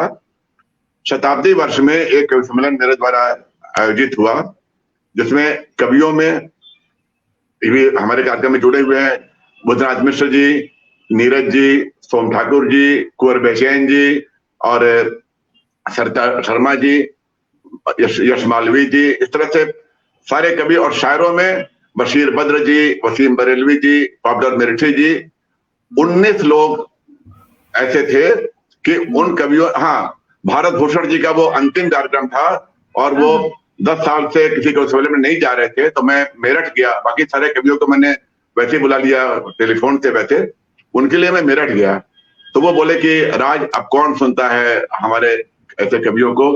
तो मैंने कहा दादा यही तो आपको दिखाने ले चलना है कि कौन सुनता है। अभी भी लोग सुनते हैं और वो लोग सारे गोरखपुर में इकट्ठा हैं। तो वो आए थे और वो उनका अंतिम से एक पहले वाला कार्यक्रम था, फिर उसके बाद भारत भूषण दादा हम लोग के साथ नहीं रहे थे। तो सारे कवियों ने आपस में कहा कि हम लोग इकट्ठा तो बहुत हुए लेकिन इतने सारे कवि एक मंच पर जो है वो, क्योंकि आमतौर पर जब बजट होता है एक दो बड़े कवि को बुला के और फिर बाकी जो है जो उस तरह के कवि होते हैं संयोजक टाइप के, उनमें पैसा बढ़ जाता है तो लोग बुलाते नहीं। लेकिन वो गोरखपुर में वैसा कार्यक्रम न पहले हुआ और आज भी उम्मीद करते हैं, समय है आगे होगा, लेकिन ऐतिहासिक कार्यक्रम था वो। और दूसरा कार्यक्रम मुझको जो मेरे लिए इसको मैं यादगार मानूंगा, वो आकाशवाणी का स्वर भाषा कार्यक्रम 2-3 साल पहले चेन्नई में हुआ था, जिसमें अच्छा, कि हर साल होता है। एक मंच पे लगभग 60-62 कवि, अच्छा। एक पंक्ति में हर भाषा के एक कवि, फिर उसके पीछे की पंक्ति में उसका अनुवादक हिंदी कवि। मान लीजिए अगर 23 कवि आगे बैठे हैं 23 भाषा के, तो पीछे 22 कवि बैठे हैं अनुवाद। उसका अनुवाद करने के लिए। और फिर पीछे एक पंक्ति होती है जिस स्टेट में हो रहा है वहां की स्थानीय भाषा का अनुवाद का। तो अरे वाह! वो कार्यक्रम भी बहुत ही गौरवपूर्ण था, जो कि हमेशा मुझको याद रहेगा, और हमारे पीछे भी उसकी स्मृति सजी हुई है। तो और तो कार्यक्रम तो होते बहुत रहते सारे। हैं बहुत सारे। अरे बहुत सारे हैं, और बहुत सारे जो पीछे पुरस्कार दिख रहे हैं। अब देखिए, मन में सहसा एक प्रश्न और उठ गया मेरे कि जितने सारे पुरस्कार हैं उसमें से सबसे यादगार वाला पुरस्कार और सम्मान अब तक कौन सा रहा? देखो स्मिता, पहली बात तो मैं ये दिल से कहता हूं, केवल कहने के लिए नहीं, कि अगर आप किसी की कोई चीज लाके हमको दीजिए, आप उसकी तारीफ करें, तो आप तो केवल मीडिएटर या संवाहक हो ना, ना कि एक तरह से आपने बात तो चिट्ठी लिखने वाले की और चिट्ठी पाने वाले की है।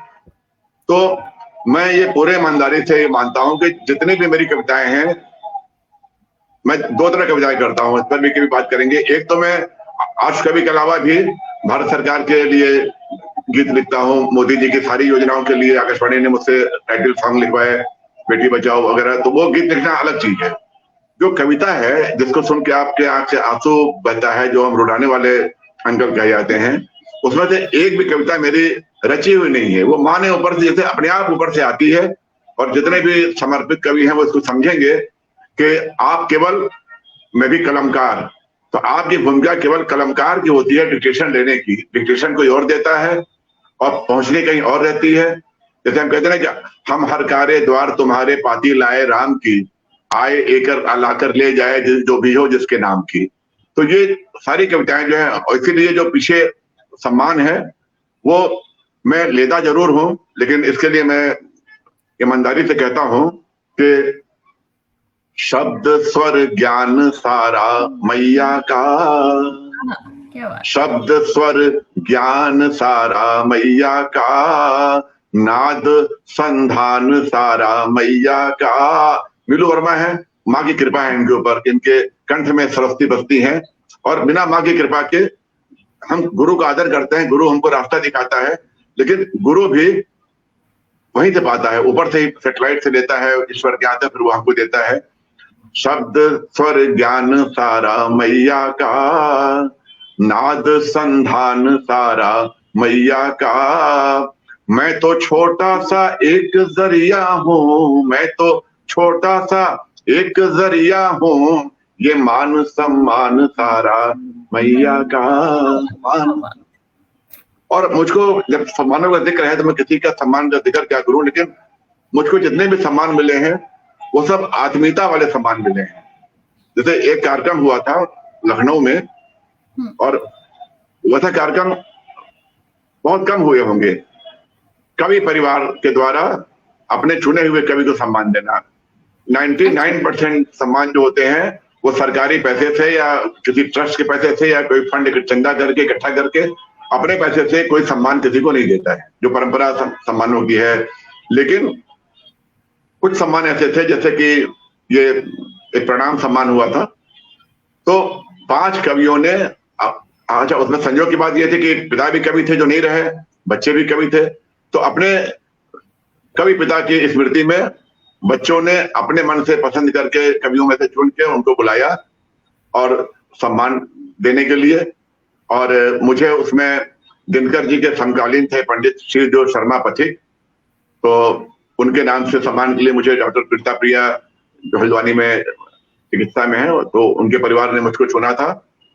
और उसमें सरिता शर्मा जी भी थी और आलोक श्रीवास्तव भी थे, कई लोग थे। तो उसमें मंच पे कवि है, सम्मान देने वाले कवि का पूरा परिवार आता है, और फिर वो अक्षत वगैरह, शंख ध्वनि वगैरह, मंत्रोच्चार वगैरह करके पूरा एक अजीब सा माहौल था कि मतलब आज भी सोच के आगे भर आ रही हैं। तो वो सम्मान लगा कि हाँ एक सम्मान है। इसी तरह से आशा पांडे ओझा जी हैं, उन्होंने भी अपने पिता की स्मृति में सम्मान देती हैं। तो इससे एक सम्मान पाने वाले को भी गर्व होता है, संतोष होता है। और इसके अलावा हम अपने पुरखों को, अपने उनको जो है हमेशा के लिए अमर कर देते हैं एक सम्मान के जरिए। तो इस तरह के कई सम्मान हैं। और बिल्कुल, और बहुत सारी यादें, बहुत सारी बातें ऐसी होती हैं ना जिसको हम महसूस कर सकते हैं और शायद ही उसको शब्दों में ढाल करके दूसरों तक हूबहू उस तरह से पहुंचा सकें, लेकिन जो दिल समझने वाले और महसूस करने वाले होते हैं वो कर लेते हैं। और वो उसमें से बहुत सारे लोग हमसे जुड़े हुए हैं, मैं उन लोगों का नाम यहाँ पे लेते चलती हूँ। सुलेखा मिश्रा जी के बहुत सारे कमेंट हैं और मैं महसूस कर पा रही हूँ उनके दिल को भी, उनके प्यार को, क्योंकि वो बहुत जुड़ी हुई है आपसे, उनके बहुत बहुत स्नेह करती हैं, बहुत स्नेह करती हैं, वो दिल को छू रही हैं वो। प्रीति श्रीवास्तव जी हैं, सीता ओली जी हैं, कीर्तन त्रिपाठी जी का एक प्रश्न भी है, मैं अभी थोड़ा सा रुक करके लेती हूँ, हालांकि हम लोग इस पर बात कर चुके हैं। सुलेखा मिश्रा जी कह रही इको हो रही है आवाज, क्या अभी भी हो रही है? आप बताइए कृपया मुझे मैसेज करके। और प्रीति श्रीवास्तव जी हैं, कह रही हैं क्या बात है, बहुत सुंदर। प्रेम बिहारी मिश्रा जी हैं, कह रहे हैं कि सच्ची कविता ऊपर से ही आती है, किंतु उसी के पास जो उसके योग्य हो, निश्चित रूप से। मीलू वर्मा जी कह रही है सही कह रहे हैं आप, माँ के आशीर्वाद और गुरु कृपा के बिना कुछ भी संभव नहीं है। और सुलेखा जी कहती हैं कि आपकी स्पष्टता भली लगती है और अब इको नहीं आ रही है। तो लोग हमसे जुड़े हुए हैं, आपको सुन रहे हैं, बातें तो होती रहती हैं और मैं चाहती हूँ कि बहुत सारी बातें कर ली जाएं, क्योंकि ऐसे ही ज्यादा बोलती हूँ। अच्छा, ये क्या है? अब जब आपने तीसरी चौथी बार है तो अब एक दिन आपने बड़ा सुंदर सा पोस्ट डाला था, इतने कमेंट लोगों के, रोज आप लोगों को एक टास्क दे देते हैं, सोचो बेटा सोचो मैं क्या कर रहा हूँ। तो कुकिंग का भी शौक है या क्या है ये? नहीं, कुकिंग का नहीं है ये एक्चुअली राजेश ये राज आज खुलने वाला है, चलिए बताइए। नहीं, ये किसी की भी सेहत का राज। देखिए हर व्यक्ति अपने समझ से अच्छा खाता है, ताजा खाता है, ताजी सब्जियां, ताजी चीजें ले आते हैं, फल ले आते हैं। लेकिन अब आप तो इतना ज्यादा खोज करती हैं, आप एक खोज करिएगा कि आज से 40 साल 30 साल पहले कितने एरिया में कृषि होती थी और कितने एरिया में लोग रहते थे, पॉपुलेशन क्या थी। उदाहरण के लिए अगर 30% में लोग रहते थे और 70% में खेती होती थी, आज 80% में लोग रहते हैं और उनका पेट भरने के लिए 20% जगह पे खेती होती है, यानी कि जगह चौथाई रह गई और उपजाना है 4 गुना। तो पहले जब किसान खेती करता था तो वो 3 महीने में फसल तैयार करता था, फिर 3 महीने खेत को छोड़ता था कि वो फिर से तैयार होगा, तो वो फसल, अनाज जो हम खाते थे वो पौष्टिक होता था। इसी तरह फलों के साथ था।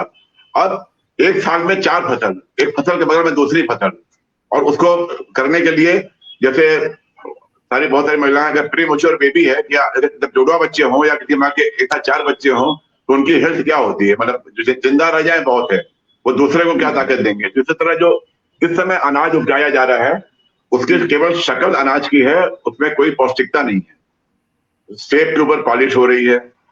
और अगर हम आयरन की बात करें तो पहले एक कटोरी में जितना आयरन मिलता था 40 साल पहले, आज 47 कटोरी पालक लीजिए तो उतना आयरन मिलेगा। तो ये किसी के बस का संभव नहीं है। तो तमाम लोग, आज हमने एक पोस्ट डाली है, आपने जिक्र कर दिया, हालांकि कविता से जुड़ा विषय नहीं है। तो हम लोग आदतन खाते हैं, बेड टाइम पे चाय मिल गई, अब टी टाइम पे ब्रेकफास्ट टाइम हो गया, अब टाइम हो गया, घड़ी बता रही है 8 बजे खाना है, लंच टाइम हो गया। अरे भाई उससे पूछो शरीर से तुमको खाना चाहिए कब चाहिए, हो सकता है शरीर को थोड़ा कम खाना चाहिए, थोड़ा पहले चाहिए। तो ये जो ये ड्रिंक है, एक और भी है, शेक है, तो हम लोग इसको, एक कंपनी है जो बनाती है, और मैं जो आपके शरीर को चाहिए, अभी तक क्या होता है कि जो हमको पसंद, जो हमारे मन को चाहिए, पसंद आता है, वो हम डाल देते हैं। हमने कल एक पोस्ट डाली थी कि क्या आपने कभी कार में जो है वो ये रिफाइंड तेल या मस्टर्ड ऑयल डाल के चलाया है? नहीं ना। अगर आप अपने कार में जरा सा भी मिलावट, तो वो इंजन सीज हो जाएगा, बंद हो जाएगा। पेट ऐसी चीज है कि आप आराम से जाओ, जो मर्जी डाल दो, फिर आगे काम पेट का है, और इसीलिए वो खाना हजम होता नहीं है। तो मेरे साथ मेरी वजन की समस्या थी थोड़ी, और एक बार मैं अपने घुटनों में आर्थराइटिस को दिखाने गया डॉक्टर के पास हैदराबाद में, तो उसने बोला कि ये हमको डॉक्टर लोग भी ऐसे ही मिलते हैं ना, बोला ये सर ये कंधे पे क्या लिया आपने? हमने कहा लैपटॉप बैग है। तो बोले कि अच्छा क्यों लेके चलते हैं? हमने कहा हमारे काम ही है, कहा कोई कॉल आ जाए कुछ लिख के भेजना हो स्क्रिप्ट वगैरह तो लेके चलता हूँ। बोले सर एक लैपटॉप जितना तो आप पेट में ही अपने वजन लिए घूम रहे हैं और फिर आपने एक लैपटॉप और टांग लिया है, तो आपके घुटने में कोई समस्या नहीं है, आपके पेट में समस्या है, आपके खाने में समस्या है, आप वजन कम कर लीजिए। तो अब फिलहाल मैं ये 2 तरह के हमारे पास ड्रिंक है, एक शेक है, एक तो उसकी वजह से मैंने पिछले 6 महीने में अपना 5 किलो वजन कम किया है, 3-4 इंच पेट कम किया है। बहुत सारी मेरी जैकेट का मुझको बहुत शौक है क्योंकि मेडिटेशन वगैरह कराता हूँ, लेकिन वो सारी जैकेट जो 42 नंबर की थी आजकल मैं 46 पहन रहा था, और अक्सर दुकानों पे जाइए तो अच्छी से अच्छी जैकेट भी वो मुझको आती नहीं थी, सर आपके साइज की नहीं है। लेकिन अब दिन मेरे लेकिन अब मेरे अच्छे अच्छे अच्छे दिन लौट आए हैं और बहुत सारी सही बात जो है। है तो मैं बस और देखो सुनो नहीं, और हंसने की बात बताऊं, मैं अभी एक कार्यक्रम में बता दूं, मैंने आज कहा था बसंत पंचमी के दिन हम लोग स्मिता के साथ में एक अच्छा कार्यक्रम, बिल्कुल अपनी तरह का अनोखा कार्यक्रम लेके आ रहे हैं आप लोग के लिए। जितने लोग आज जुड़े हैं वो ध्यान रखें कि बसंत पंचमी में आपको दिन में 2 बजे जुटना है। और माँ शारदा संगीत की देवी है, कला की देवी है, साहित्य की देवी है, तो हर विधा के हर रंग के कार्यक्रम उसमें लेके हम लोग आ रहे हैं। तो एक बार मैं अलीगढ़ गया कवि सम्मेलन में, नीरज जी ने बुलाया था उस समय, तो वहां नुमाइश लगी रहती थी। तो नुमाइश में कश्मीर का स्टॉल था, एक जैकेट मुझको बहुत ही खूबसूरत जैकेट पसंद आ गई, वो 42 नंबर थी, मैं उस समय 46 नंबर था। तो मैंने कहा इसको छोड़ना नहीं है, इसको ले चलते हैं और दर्जी से इसको थोड़ा ढीला उला करा के पहनेंगे जरूर। तो मैं लेके यहाँ आ गया।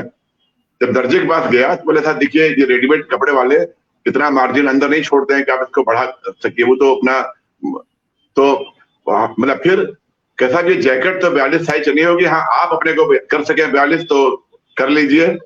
और वो 3 साल से रखी हुई जैकेट मेरी अब मेरे नाप की हो गई, अब मेरे नाप की हो गई है, तो मैं उसको सोच रहा हूँ कि बसंत पंचमी के दिन पे मैं आपको दिखाऊंगा कि हम वो जैकेट देखना चाहेंगे। और मैं बस इतनी सारी बातें इस टॉपिक पे हो गई, तो मैं आप लोगों को सबको कहना चाहूंगी इंक्लूडिंग मी, मुझे भी शायद बहुत आवश्यक है कि अगर पुराने कपड़ों को आप फिर से पहनना चाहते हैं तो संपर्क कीजिए अश्व कवि राजेश राज जी के साथ। तो चलिए समय का देखिए, आपके साथ तो वैसे भी समय का पता ही नहीं चलता है, मुझे कभी भी हम लोग घंटों बात कर सकते हैं। लेकिन चलते चलते भी मैं चाहूंगी कि कुछ अच्छा एक कमेंट पढ़ ही लेती हूँ मैं। हर्बल लाइफ की जय हो, जैकेट आखिर आएगी। रितिश श्रीवास्तव जी, हाँ बिल्कुल। बिल्कुल अभी इसीलिए तो कमाते हैं खाने के लिए सर, तो नहीं तो अरे नहीं ये टॉपिक लंबा हो जाएगा, हम लोग इस टॉपिक पे बाद में बात करेंगे। आरडीएस श्रीवास्तव अबे आर्डियन जी दिख रहे हैं, आर्डियन जी बहुत बहुत नमस्कार और बहुत ही नाप के हो गए हैं। मैं उनको प्रणाम करता हूँ। मेरी तरफ से भी सादर प्रणाम सर, बहुत बहुत स्वागत है आपका। कालका प्रसाद अहिरवार जी जुड़े हैं, कह रहे हैं अति उत्तम स्मिता जी, आपके कार्यक्रम से बहुत ही अच्छे लोगों से मुखातिब होते हैं। जी हाँ, बस ऐसे ही जुड़े रहिए, अभी बहुत अच्छे लोगों से मिलना बचा है, हम लोग मिलेंगे। सत्यशील राम त्रिपाठी जी हैं, नमस्कार दादा कह रहे हैं आपको सर। बहुत अच्छे दोहा गोरखपुर के अच्छे दोहाकार हैं। बहुत बहुत आशीर्वाद। बहुत स्वागत है आपका सत्यशील जी, और मैंने आपको सुना है और बात करते हैं हम लोग। देखिए मेरे भी मन में आया कि कुछ हो जाए, और सुलेखा जी का भी कमेंट आ गया कि कुछ हो जाए, तो कुछ हो ही जाए। अब कुछ नई रचना हो तो मैं चाहूंगी कि जैसे कि वो कहते हैं ना कि यहाँ पे पहला ट्रेलर लॉन्च हो जाए, कुछ इस तरह का है तो आप जरूर। ट्रेलर ही लॉन्च हो सकता है। रचना में परसों अचानक, अच्छा मैं अपने जो हमारे कवि मित्र हैं उनको एक सलाह देना चाहूंगा कि अक्सर अगर आपके मन में कोई कविता आती है और खासतौर से गीतकार के लिए अगर गीत की धुन आती है, तो आपने अगर उस समय उसको नहीं रिकॉर्ड किया या नहीं किया तो बाद में फिर वो मिलती नहीं है, बहुत सारी गायब हो जाती है। हाँ। और दूसरी स्थिति ये विडंबना है कि कई बार बाइक चलाते समय आप पास डायरी भी नहीं है, पेन भी नहीं है, या रात में एकदम सोने चले गए लाइट वाइट ऑफ करके और कोई अच्छी कविता आती है, तो मैंने आजकल तकनीक का फायदा उठाया है, अंधेरे में ही मैं मोबाइल अपना ऑन करता हूँ वीडियो रिकॉर्डिंग और 2 लाइन जितना भी मन में आता है, एक स्टैंजा 2 लाइन गुनगुना के और रिकॉर्ड करके फिर सो जाता हूँ, तो उससे वो रचना, उसका भाव, उसकी धुन सुरक्षित हो जाती है। फिर आप उसको जो है मैं भी यही पूरा कर सकते हैं। तो सत्यशील राम त्रिपाठी जी, शाम हो चुकी है और आप देर से जुड़े हैं, इसलिए ये वाली रचना हो गई। ये देखिए, जो आता है समझो शाम हुई। इसका यूट्यूब पे इसका देख लेंगे आप। इस कार्यक्रम को बाद में देख लीजिएगा यूट्यूब पे जब भी अपलोड होगा। और तो परसों रात में मैंने एक रचना लिखी थी, और ये भी रचना, जैसे हमने कहा था कि हमारी कविता की शुरुआत स्वाभिमान से हुई कि हम दूसरे क्यों पढ़ें, हम अपने लिखेंगे, अपनी पढ़ेंगे। तो उसी तरीके से ये भाव है कि अभी पूरी तरह बनी भी नहीं है, लेकिन अब मुझे खुशी हो रही है कि इसकी लॉन्चिंग जो है वो जज्बात के भवसागर पे हो रही है कविता के साथ। मैं तो एकदम दिल मेरा बाग बाग हो गया इस बात को सुन करके। सुनाइए। जो आज के अभी हम लोगों ने जिक्र किया, जो हम लोग कवि सम्मेलन की बात कर रहे थे, तो भारत भूषण जी इसलिए चले आए नाम मात्र के पारिश्रमिक पर कि उनको अच्छे श्रोता चाहिए। और यहाँ ऐसे थे हमारे रचनाकार हैं कि अगर उनके 60,000 को 50,000 कर दिए तो नहीं आते हैं कि साहब हम तो अपना रेट नहीं खराब करेंगे। बहरहाल, पैसे की माया ऐसी थी, पैसे की माया ऐसी थी, बाकी सारे वहीं गए।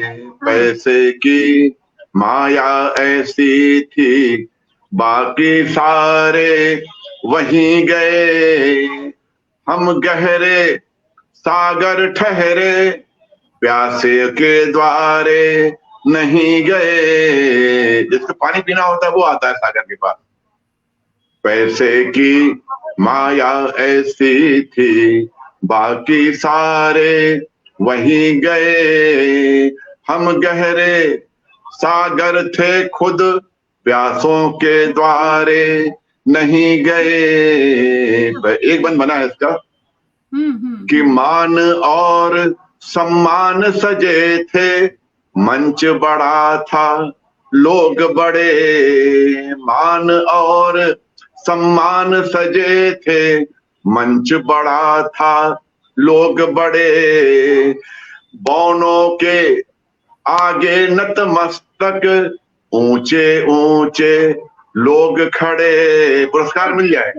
बौनों के आगे मान और सम्मान सजा था, मंच बड़ा था, लोग बड़े। बौनों के आगे नतमस्तक, ऊंचे ऊंचे लोग खड़े। नाम हमारा गया पुकारा, नाम हमारा गया पुकारा, हम बंजारे नहीं गए।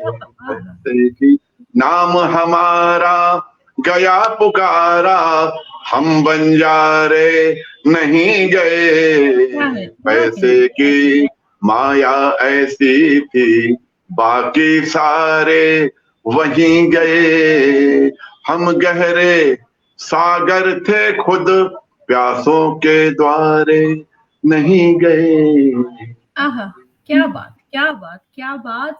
मैं आपकी किस रचना को नंबर 1 पे रखूं, मेरे लिए हमेशा कंफ्यूजन का काम करता है कि मैं जब भी कुछ सुनती हूँ, चाहे वो है कि जाने कितनी राम कहानी जग में बिना कहीं, मतलब मेरा पसंदीदा में से, फिर मैं समझो शाम हुई सुनती हूँ तो मुझे लगता है नहीं नहीं ये वाला मुझे सबसे अच्छा लगता है आपका। फिर मैं सैनिकों की बात सुनती हूँ तो फिर मुझे लगता है कि नहीं नहीं ये वाला सबसे अच्छा है। फिर रानी लक्ष्मीबाई की बात कर लें तो क्या कहूँ मैं। और आज की ये रचना भी अद्भुत है। तो आज यहाँ से आज पहली बार किसी पटल पे पढ़ा जा रहा है, हमारे तो बहुत बड़े सौभाग्य की बात है। बहुत सारे अभी मुझे भी अच्छा लग रहा है।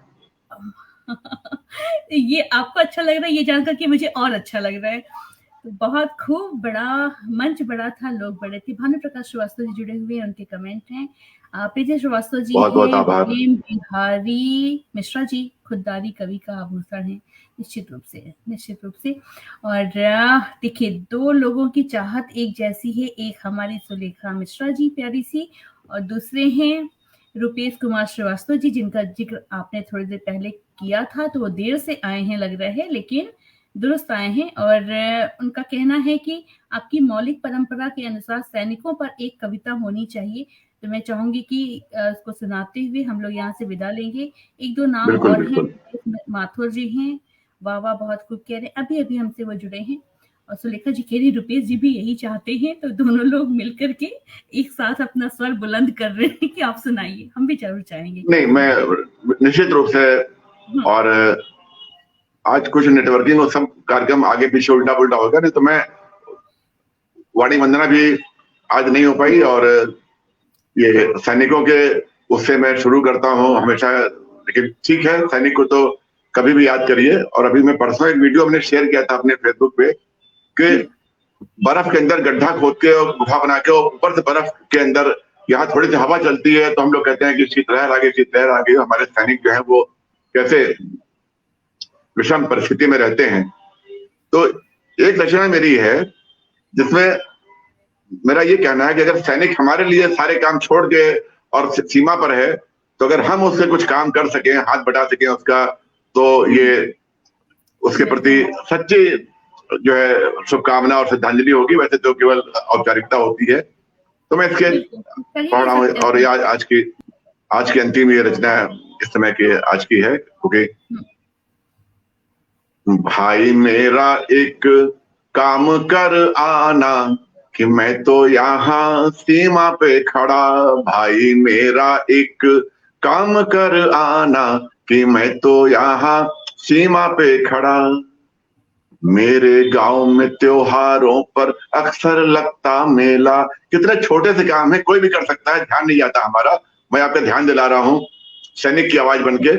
भाई मेरा एक काम कर आना कि मैं तो यहाँ सीमा पे खड़ा। हुँ, मेरे गांव में त्योहारों पर अक्सर लगता मेला। मेरे गांव में त्योहारों पर अक्सर लगता मेला। 4 बरस का चुन्नू मेरा घर में पड़ा अकेला।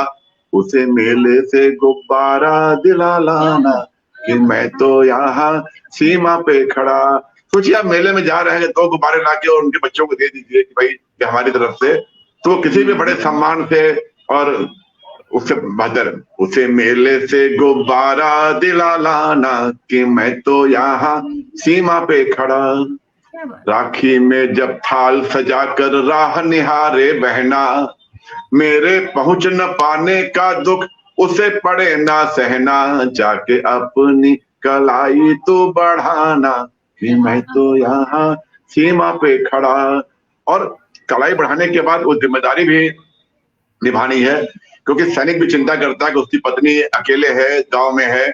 और जो समाज के दरिंदे हैं इनको इससे मतलब नहीं होता कि पत्नी जो महिला जा रही है वो सैनिक की पत्नी है, किसकी है। तो कितनी बातें मन में रखती है चुन्नों की माई। कितनी बातें मन में रखती है चुन्नों की माई। वक्त पड़े तो तुम बन जाना देवर उसका भाई। वक्त पड़े तो तुम बन जाना देवर उसका भाई। करे तिरछी नजर जो जमाना कि मैं तो यहाँ सीमा पे खड़ा। अम्मा बाबूजी की मुझसे थी उम्मीदें सारी। अम्मा बाबूजी की मुझसे थी उम्मीदें सारी।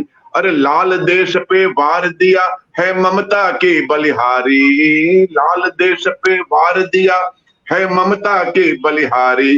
कभी जाके जरा हाल पूछ आना कि मैं तो यहाँ सीमा पे खड़ा। कभी जाके जरा हाल पूछ आना।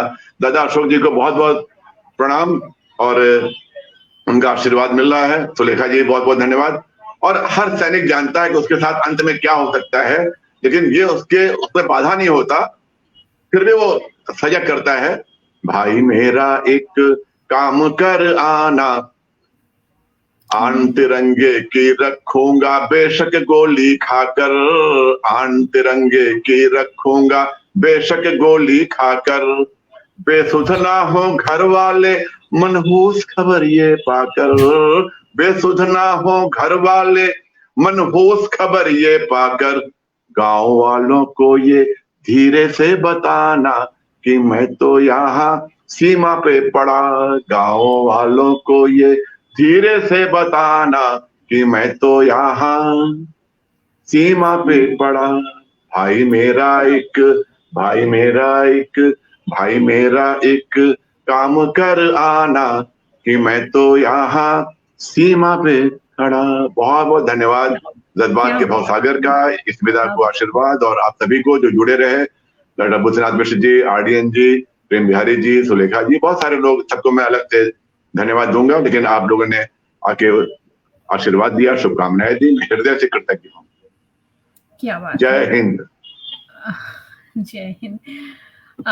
वही है ना कि आपकी हर रचना के बाद रोनाल्डो वाले अंकल आपका यूं ही नाम नहीं पड़ा है, जिसने भी दिया है ना बहुत अच्छा दिया है, और मैं उसको आज फिर से एक मोहर लगा के कहती हूँ कि हाँ, आप भावनाओं से भर देने वाले अंकल हैं। और अच्छा, मैं एक चीज और है, चूंकि यहाँ से अब हम लोग विदा लेते हैं, चाचा चौधरी के बाद अगर चाचा जी के नाम से कोई बहुत विख्यात है ना, तो हमारे कवि राजेश राज सर ही हैं। मुझे लगता है कि हर दूसरा व्यक्ति की वो चाचा हैं, तो ऐसे चाचा पूरे विश्व में जाने जाएं, आपकी रचनाएं हर दिल को छुएं, हर जगह पे पहुंचे, और हर मस्तिष्क में पहुंचने के बाद, हर हृदय में पहुंचने के बाद उसको झकझोरने के साथ साथ उसको सही मार्ग दिखाने का भी कार्य करें। मैं ये भी चाहूंगी, और बहुत सारे कमेंट जिनको मैं यहाँ नहीं पढ़ पाई हूँ वो मुझे क्षमा करेंगे, और मैं चाहूंगी सर जब भी आपको फुर्सत मिले तो ये सारे नहीं, कमेंट्स बिल्कुल बिल्कुल, मैं सबका सामूहिक रूप से एक साथ आभार व्यक्त करता हूँ, और व्यक्तिगत रूप से हर, क्योंकि आपका कमेंट जो है वो बहुत ही मूल्यवान है, और उससे ऊर्जा मिलती है, प्रेरणा मिलती है, और आशीर्वाद मिलता है, इसलिए निश्चित रूप से सबसे मिलेंगे। जी सर, बहुत बहुत धन्यवाद, बहुत बहुत शुक्रिया, और सभी दर्शकों का बहुत बहुत शुक्रिया कि आप हमसे यहाँ पे जुड़े, आपने अपना बहुमूल्य समय दिया, और आगे भी आपका साथ हमें यूं ही मिलता रहेगा। और आज रात में 8 बजे बेहतरीन कवियों को एक बार फिर से सुनना ना भूलिएगा, और गोरखपुर की धरती से कुछ कवि कवियत्री हमसे जुड़ेंगे, हम लोग उनकी रचनाएं सुनेंगे काव्यधार में। तो सर बहुत बहुत शुक्रिया, बहुत बहुत बहुत बहुत धन्यवाद, धन्यवाद सभी का, दुआ बहुत अपनी बहुत बना धन्यवाद। के रखिए। फिर हम लोग बहुत जल्दी मिलेंगे, बात करेंगे खूब सारी सी, और कितना भी बात कर लो कुछ ना कुछ रह जाता है। तो फिर सादर प्रणाम आपको, सब लोग अपना अपना ध्यान रखिए। जय हिंद, जय भारत। जय हिंद, जय भारत।